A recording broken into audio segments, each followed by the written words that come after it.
Hey, girls team sports, this is Jamie Volker. I will be your PE teacher for the upcoming year. This is my 22nd year here. I have taught basically all PE classes. I'm going to be the Avid 9 teacher this year, and I also teach the IB sports class. Currently, I coach boys swim, I've also taught boys tennis, girls tennis, track, cross country, and basketball here at Lee Summit High School at some point in time. This upcoming year, as you know, of course, we're starting virtual.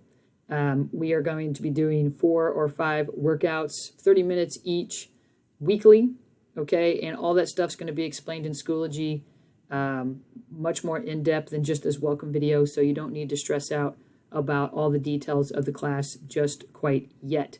If we ever get into the hybrid model, we will absolutely start playing sports, because hopefully you're in girls team sports because you want to play sports. I do want to show you just briefly what the Schoology page looks like. I would say it's definitely under construction, and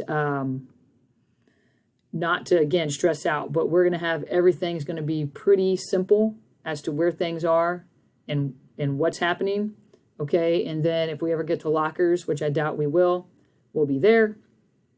And then on, and I think I'll have Schoology pretty well organized for you so that it is not stressful and is pretty seamless. My goals for this semester are really just to get you out there and be active. You can start thinking of some of your fitness goals. Maybe you haven't been very active over the global pandemic, or maybe you have, I don't know. But regardless, hopefully we can use exercise as a healthy physical outlet for some of the other things that are going on in your life, okay? And again, we'll talk all about all the expectations, and if your parents want to watch this video, obviously that'd be great. You can watch it. You can always email me once we get classes started, and that first week will be full of lots of questions, and we'll work it out.